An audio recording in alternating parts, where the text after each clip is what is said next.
Welcome everyone. I'm Jude Briosas here with my partner Bjorn Possel. We are from Overtime Heroics.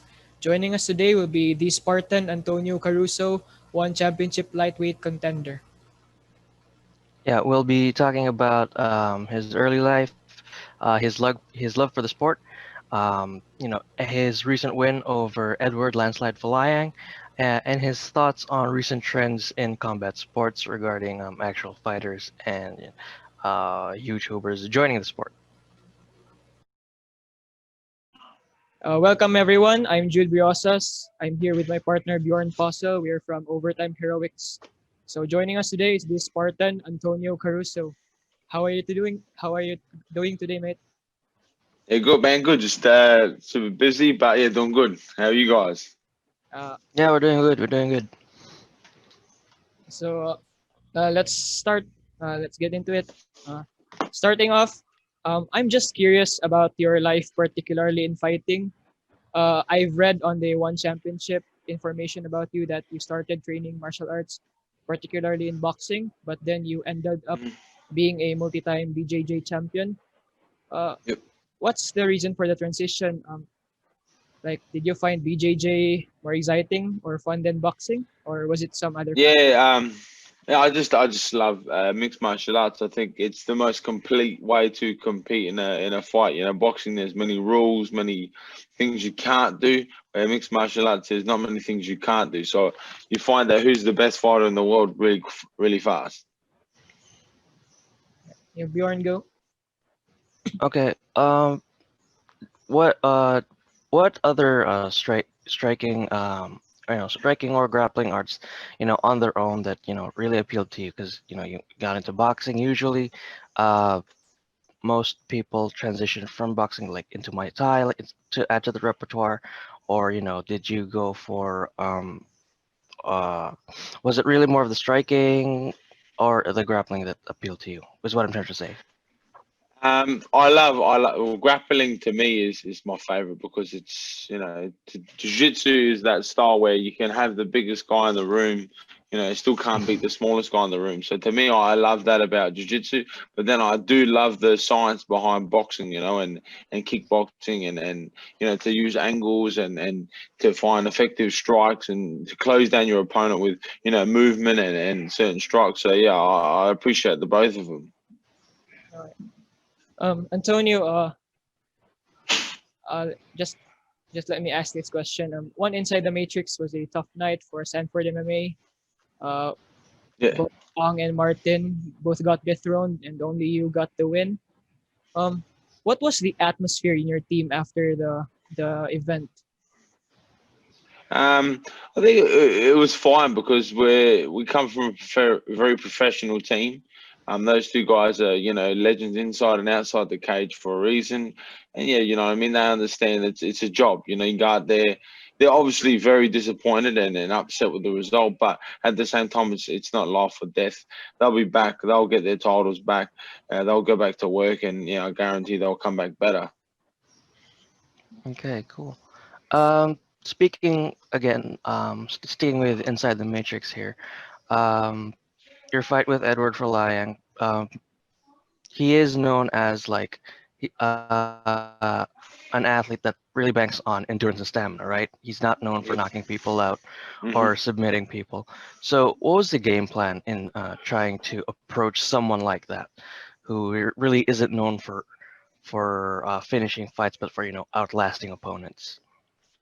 Um, uh, Really with him, it was I understood that he's explosive and he does have power, but yeah, not knockout power. So Mhm. that went into the confidence of trying to draw him into a world that staying in front of him and not being we're not being not afraid to being hit, but more putting pressure on so he doesn't have time to let his shots off. And that's what we tried to do. We moved in, we moved out, we made angles, and he wasn't able to display his exciting style of fighting, which to the judges can look, can point, can get a lot of points. So we made sure that he couldn't do that sort of stuff. And when he did start to gain momentum, take him down, and just wear on him and get him tired to take away his, like you said, his gas tank, because he can, he is known to go 5-5s. He's done it before, and so to wear him out as quick as possible, and like I said, just not able allow him to gain momentum. Yeah. Do you think it's preparing or fighting someone like that is harder or easier compared to someone who can knock you out or who can submit you? Oh, look, man. At the end of the day, it's never going to be easier. You know what I mean? It's Mm, just especially with in being at the highest level. He could have submitted me. I could have submitted him. He can knock me out. I can knock him out. So you're never going to go in there and be like, "Oh, this is easy. I'm not going to get knocked out," because you'd be a fool to do that. And if that's how people mm, get knocked out. Hey, uh, since both Martin and lost, and you being very close to them, uh, just a thought: has their losses and how they dealt with their losses in some way taught you anything? Yeah, look, those guys to me are role models before the fight and after the fight, and they showed why they're role models to me. I guess in a sense, the way they carried themselves after the fight, they were annoyed, they were frustrated, you could tell, but at the same time, they were like I said, it's a job, and I learned that from those guys that night to see that they unfortunately suffered the worst loss you could ever have, and that's losing your world title. And so to watch those guys and the way they carried themselves with the professionalism and their determination already in their voice to get back in the gym and get back what's theirs is exciting for me. So I'm humbled to be a part of that team and humbled to be a part of that journey, to have those guys not only as teammates, as friends, and as role models. mm, mm. Really inspiring.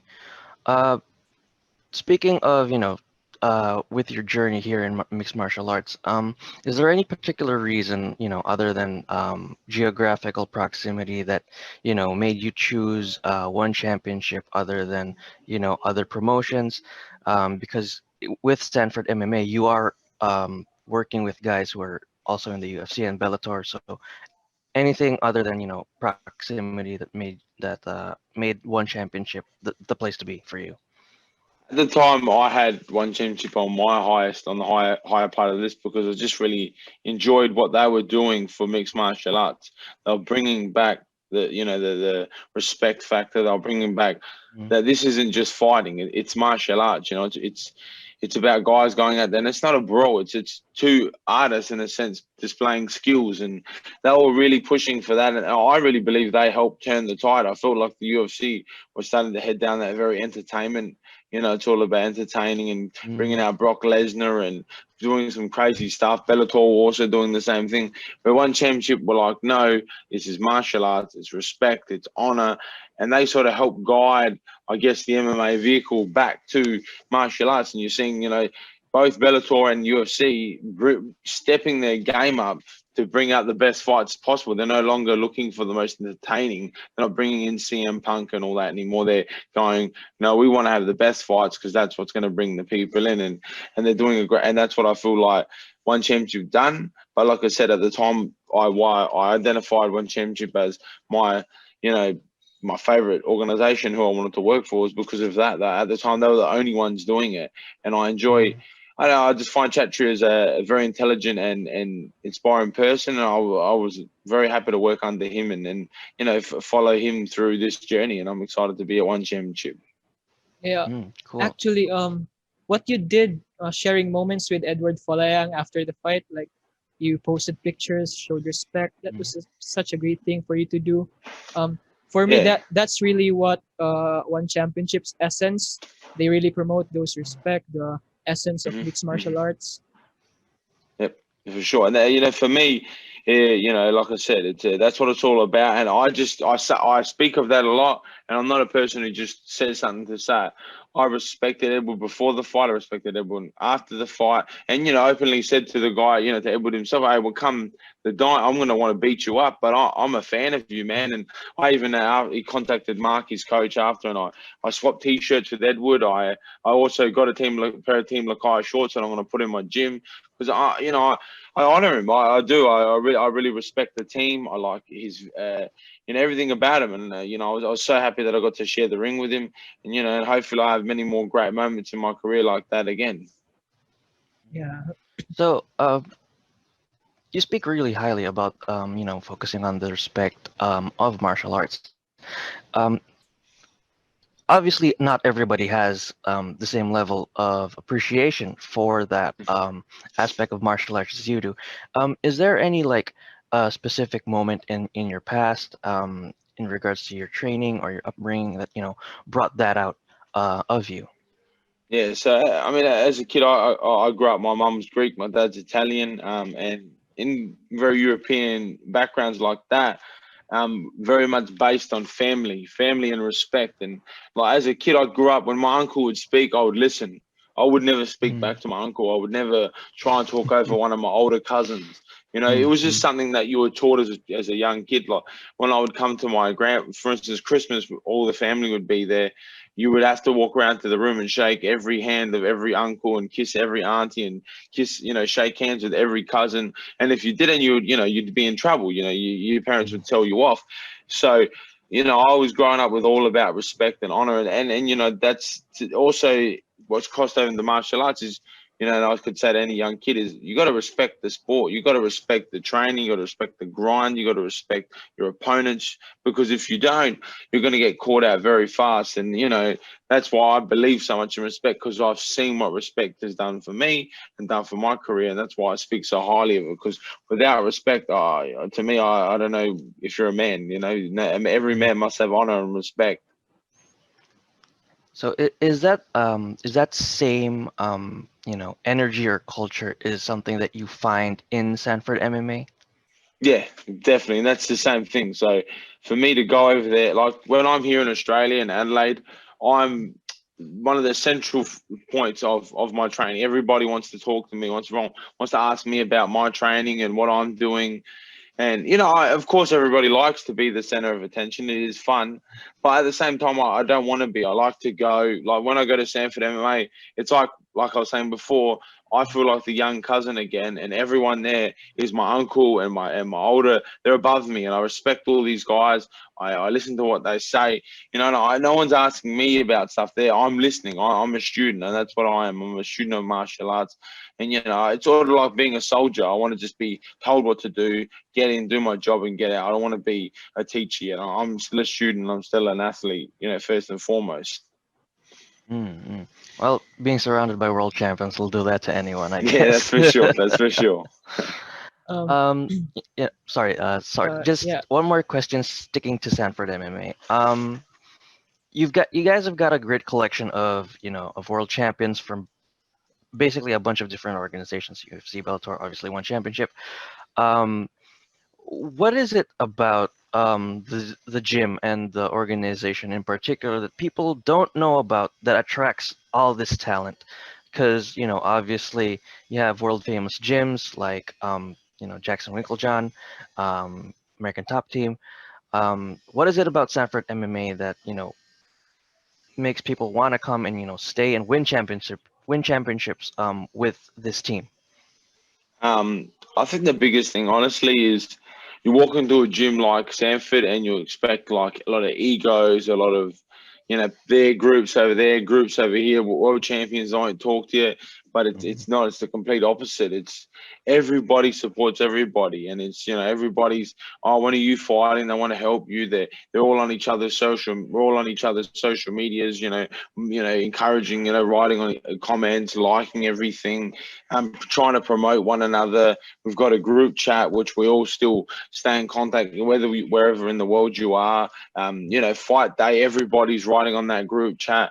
They're sending you best luck. They're sending you best wishes when you win or lose. For instance, there were three of us on that night. Everyone was writing to me, congratulations. Everyone's writing to Martin and Ang saying, unlucky guys. So it's a team environment. It's not just when you go in for a camp and you leave. We're family and we're a brotherhood. And also another great thing about the gym is we could easily rest on we got this big gym and with the big numbers, we got champions, but we don't. Like our coaches don't allow us to, go, oh, they don't allow us to say we're the best team in the world. They say, because if you're the best team in the world, then you're the best. There's nowhere to go. They say we are working to be the best team in the world. And, things like that, small attitude, things like that make a huge difference.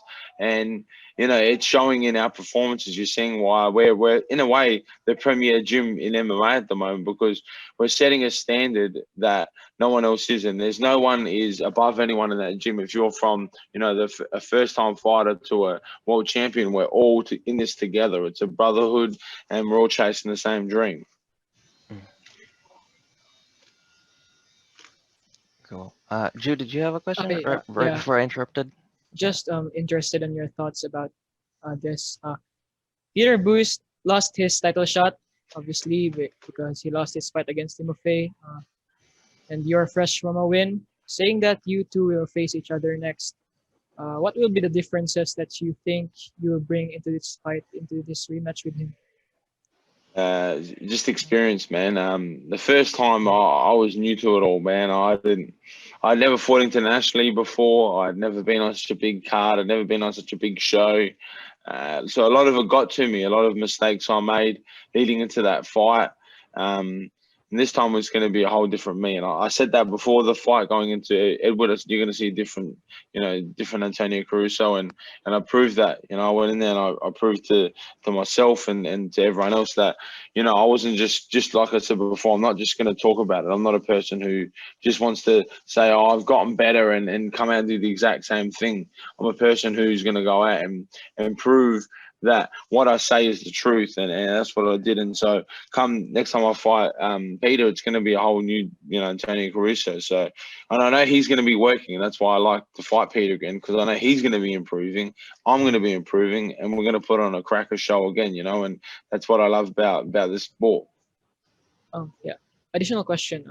After Peter lost, he said on Twitter that, like, he posted, his caption was, he didn't show up like he normally does. Um, Hmm. just a thought. Have you ever experienced that on your career where you just feel like burned out or like a different feeling Yeah, before you step onto the cage? yeah, definitely. I mean, definitely the fight with Peter. Like, you just don't feel yourself. You just, the environment. It could be the camp, the day itself, the way you wake up. Something you might have watched. There's a lot of things like that. I've had that a few times in my jiu-jitsu career, and you can, even at training, I've rocked up and felt good, and I just can't go. You just feel like you just can't get off what you're trying to do, and your timing's all off. And hey, and it's also a credit to sometimes your opponent, your training partner. Maybe they just didn't allow you to get going, and that's what I felt Timothy did really well against Peter. Was he just put a pressure on him and a pace on him that Peter just couldn't find his rhythm, and he was unable to execute what he wanted to do. But it could be like you said, Peter perhaps didn't feel himself, but also you got to give credit to his opponent. He made sure he didn't let him get off, and then once again, it's the fight game. You got 15 minutes to prove to the world that all the training you've been doing for 6 months. So Yeah. So Um, obviously Timofey will get the title shot. Just well, I'm here for you. Uh, who do you think? How do you think the matchup with Christian Lee versus Timofey will go? if I was a betting man, I'd put on Christian Lee. Same. Same too. Uh, just going back a little bit to getting off nights. Basically the entire world is having a prolonged off night right now with the pandemic and Yeah. and stuff. So, how does the environment, suit you specifically? Like, um, does the bubble style kind of work for you, like mentally? Do you prefer that energy from the fans? Like, does it bother you that you can hear Michael Chavello sometimes while you're in the cage? Tell us about that. Look, man, for me, look, I love to have the crowd there. That's why I do what I do. You know what I mean? We're entertainers. We love our sport, but at the end of the day, we're there to entertain the world. And it is awkward to walk out there. And for instance, our show, we got to at least have 200 people there. And it's weird to hear some odd voices in the crowd here and there, because you can hear them very clearly because it's quiet. can actually hear what everyone's sort of saying. So that is annoying, like, you work your whole life to finally, hopefully one day fight in front of your 30, 40,000 people, and it all got taken away, which is disappointing. But at the end of the day, you know, I'm also very fortunate and know that I am lucky enough to still be able to do my job. So some people who have lost their jobs, have lost their careers, have lost their homes, and a lot of stuff throughout this terrible time. And I'm lucky enough to be out there and performing, and lucky enough that one championship have continued to soldier on. Otherwise, some people have to remember that most guys, people don't have jobs, and we're lucky to keep ours and go out there and travel the world in a time where some people can't even leave their homes. So it's surreal in a way, but at the same time, it did hurt me to know that I fought on one of the biggest shows in the world, and it felt like you were just going to training, because there was no crowd, no media. The only thing you would do is through a computer screen. You'd have to sit in your room all day. Where opposed, if I was on that card, say, a year ago, it would have been mayhem. It would have been people everywhere, the crowd, the buzz. So that hurts to know that we're missing out on that point of view. But like I said, going back is, we're lucky enough to keep our jobs. We're lucky enough to travel the world and still do what we love and entertain the world while people are stuck in their houses. They get to watch us go out there and fight and put on a show for these people. So I'm very thankful for that also. Yeah, I feel you, man. Eduard Foloyang was your greatest match in your at this point of your career. So it's Mm. really a bummer that they didn't have any crowd. Well, in a way, I'm not going to lie, I was sort of happy that, because I know Edward Falang, he loves the crowd. He really feeds off the crowd. So in a way, I was like, it's sort of a good thing that there's no crowd here, because at least he won't be able to feel that energy. Because I know when that crowd starts roaring for him, he really can step it up. So I was sort of like happy, but hopefully next fight, we can have, some crowd. That would be awesome. That's actually an interesting point that you brought up. That the crowd would be cheering for Edward. Do you feel like when you're fighting in one championship, especially if you're fighting a few of the Asian guys, do you feel like an outsider coming in? Like you're fighting Uh, in their hometown?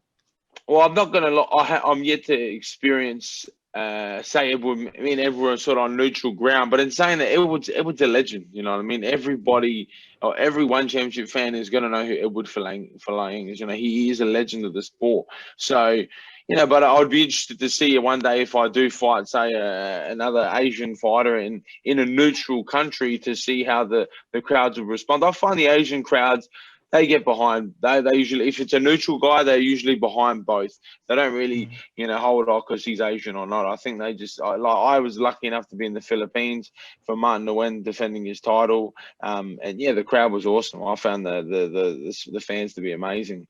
They loved every fighter that was there. They got behind us all. And even when Edward fought Eddie Alvarez, and the fans still supported Eddie Alvarez to a degree. But obviously, Edward Foloyang is their homeboy. He's the legend, and they were definitely a lot more behind him. But they supported all the fighters. Hmm. Um, I'm gonna ask you this. It's a question that I think uh, you would have much to say. Recently, we saw Nate Robinson and Jake Paul fight, and although their disclosed purse was only $600, but man, we know that these YouTubers, boxers, will make more. Um, Hmm. what do you feel about these YouTubers, basketball players? They're making more money than you guys, the real fighters. Look, at the end of the day, man, I can't hate on the guy for being smart enough to expose a market. He's exposing a market, and he's making a lot of money out of it. So good luck to him. Good luck to everyone involved in that. But I just want him to know. I want all of those guys. Hey, even I'm a huge fan of Mike Tyson and Roy Jones. Unfortunately, these aren't real fights. I want the fans to know that these aren't the real fights. These aren't the ones that we should be putting our money behind. Support it. I don't want to be a hater. Please, if you're interested, watch it and support these all the cards. But understand also, please put your money in the real cards like One Championship, Bellator, UFC, because if we don't support the next generation and we don't support these brands, we're going to end up in an entertainment like sport where we're going to have CM Punk back, Brock Lesnar, we're going to have Jake Paul. You know, Jake Paul's a more known fighter than I am, and I'm a professional doing this my whole life, and people wouldn't even know who I am, but they would know him as a boxer. And it's a bit of a slap in the face. It's a bit of a, you know, it's a disgrace if you ask me. And to me, that card was the in between line of, you know, here's the, you know, WWE entertainment wrestling, here's, you know, professional fighting, and in the middle is that, you know, because yeah, they actually fight, those guys, but are they fighters? No, they're not. You know what I mean? You got to earn your way to where they are. You know, this guy's had his second professional fight, and he's fighting under the name of Mike Tyson. Like, you know, to me, I don't want to sound like a crybaby, but it's unfair, man, because, you know, we work our whole lives, us guys, to get where we are. And like you said, you know, we don't know the number they got paid, but I'm telling you now, they would have got paid way, way more than any of us fighters all put together. And yeah, it's a bit of a kick in the teeth, man, to see that sort of stuff. And that's why I really like podcasts like yourself. I've actually started my own podcast, and I do a lot of podcasts because I want to educate fans. I want to educate them that this isn't real. This is fake what they're doing. It's a basketball player fighting another. It's like a car park fight. This isn't a real fight. This is, you know, it's even Mike Tyson and Roy Jones. No disrespect to them, but it's not a real fight, man. These are old men fighting each other. Like, I want to see the next generation of killers. You know, that's what I want to hear people talking about. Not, I got to watch Mike Tyson at near 60. What is he, over 60 or near 60 years old? It's, you know, when there's guys out there who are up and coming who are legitimate killers who should be spoken about. So, you know, I think it's the fans need to be educated, and hopefully with shows like yourself and even mine and others all around the world, like Ariel Helwani, he's got one.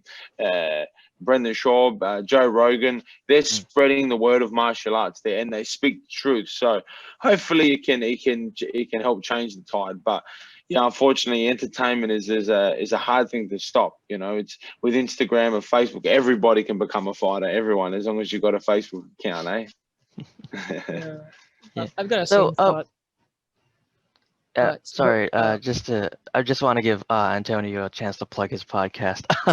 What's the name of the podcast? It's only new. It's called From the Inside. So it's a new podcast myself and my friend Rico Fresh we're doing together. And yeah, like the big thing is for me is promoting the truth about combat sports, educating people that what is real, what is not, what is, you know, even in my city of Adelaide, a lot of people open up gyms who couldn't fight to save their lives, and yet they're teaching people how to fight. And I want to educate people that I'm not trying to be mean, I'm not trying to be cruel, and it does come across that way sometimes, but in this, it's real, this sport. It's not a joke.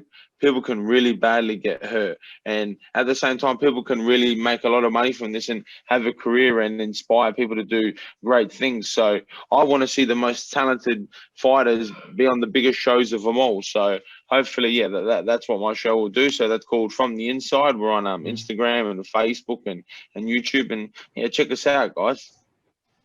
Yeah, definitely will. You spoke about, you know, like the inspiration. Very briefly, you mentioned you know, inspiring people to do great things through martial arts. Reversing the course of the conversation a little bit. So what was the aha moment for you? That this is something I wanted to do. Like you mentioned the boxing, and then you transitioned to BJJ. What was that moment for you? Honestly, and I know I know people might think that I'm lying here, but I've said this in previous podcasts. The moment when I went, okay, this is my life, this is my career, this is my job, was the 30th of October when I beat Eduard Foloyang. I literally, well, the whole time I honestly, man, I've always been, I love martial arts. I'm always going to train it. Even the day I retire, I'm still going to continue to train. I'm still continue to teach. But whether it was going to be a career and I was going to have a shot at a world title was always like, I don't know, maybe, I'm not sure. People around me were saying, yeah, you can. I was always maybe, you know, guessing. But when I beat him and they raised my hand, I said, okay. Now every single person in my division watch out, because now I believe in myself, and you're all going to get it. And this is my life now, and this is what I love, and I'm going to come for everybody until either they kill me or I win that world title. So Yeah. So going back to that earlier, as you've said, fighters fight for many things. It can be like honor, passion, love for the sport, but it would be like dishonest if you won't say that you fight for money. Listen, this is what you do for a living. You've got to 100%, man. you've got to secure yourself and your family. You've got to earn, but Hmm. it's really unfair for you guys that you work your asses off 24/7 for months. You train hard, but then and you dedicate your life to it, and then these YouTubers just go on the social media and hey, let's fight, and then they start trash talking so that they build up hype for their fights, and then that's it. Yeah. They earn that. No, it is, man. And that's what I'm trying to say. I don't want to sound like I said before. I don't want to sound like a crybaby, but no offense, dude. Like, I've been doing this for literally nearly 15, 20 years training for, like, honestly, for very, very small money, man. Not people think we're all like Conor McGregor and we're all earning millions of dollars, or Floyd. We're not. And now it's not purely for the money that we do it for. We do it because we love it, and we've proved it for years. We've been doing it for years for very small money. But like you said, there clearly is a lot of money out there to be made. And why are we not, as MMA fight, why are we not earning that money? Where is all this money going? Because I'm sure that's not the first card in history that made, millions of dollars. So how did Mike Tyson, Roy Jones, Jake Paul and Nate Robertson make all this money when guys like us are putting on shows weekly from, UFC, Bellator, One Championship? Where's all that money going? Well, how come we're not receiving any of it? And like you said, it's not for the money, but hey, man, like, our bodies hurt. We need to eat the best foods. We need to have the best recovery. And at the same time, man, I want to have a beautiful house for my family. I want to give back to my dad and my brothers and, my girlfriend. I want to have a beautiful life, and I sacrifice a lot. So, hey, if there's money being made by the promotions, I would like to see it going into the pockets of the fighters to take care of us. Because at the end of the day, we are the ones who make the entertainment. Yeah, agree. So Agreed. Mm. uh, Zoom is really such, but they limit our recording for 40 minutes only. So yeah, Yeah. let's before we go, let's run through this upcoming one Big Bang card. Mhm. If as a fight fan, as a one championship fan, this card is really stacked. Even though Mhm. some fights fell apart, Yeah. you should everybody should tune into this fight. So Oh, I'm just going to ask your thoughts on one of these several favorite fights on this card. Opening up the uh, card is Rito Fogat versus Jomari Torres. What are your yeah. thoughts and predictions for this fight? I think there's a Rita, the Indian girl. I think she Mhm. wins this fight. She's very well rounded. She's got good wrestling, coming off a big win from she fought on the same card as me. So I think she's going to get the win there personally, and I think she's a talent. And yeah, so I think she's going to get that win. What about the co-main event, Kiyomi Matsushima versus Gary Tonon? Um, for Gary Um, Tonon, this is the biggest fight for him. It's a huge yeah. test. You think he'll get the job done?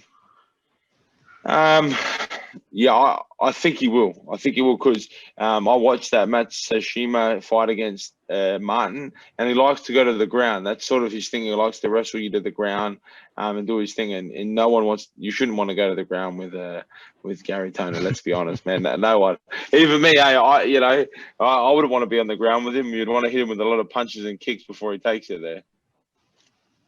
Go Bjorn. Yeah. So yeah. Sorry. How much time do we have left? Like 5 minutes or Oh, okay, cool.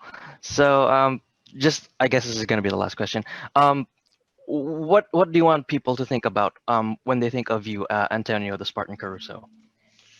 Man, personally, just I guess I'll find out soon. I want to make a career that, yeah, well, I guess honor and respect, and not only to myself, but to the martial arts. Honor yourself, honor your family, and work hard for everything. Don't expect money, don't expect fame, don't expect glory, but work for it, and you'll get everything that you deserve in life. Surely, man. You're gonna reach there. Easy, guys. Thank you very much. Thank you very much. This was a fun podcast. Yeah, Hoping easy, to boys. I appreciate your time. Thank you for having me. I yeah, thank appreciate you. yours. Thank you, boys. Bye. Thank you. Bye bye. All right, thank you everyone for joining us on this podcast today. I hope you enjoyed. I hope this was informative for all of you. We would like to thank again Antonio Caruso for joining us and spending some of his time with us. And we'll see you guys on the next topic on the next day on the next podcast. Thank you very So again, much. I'm Jude Briosas, and here is my partner Bjorn Posse. Overtime Heroics. Signing off.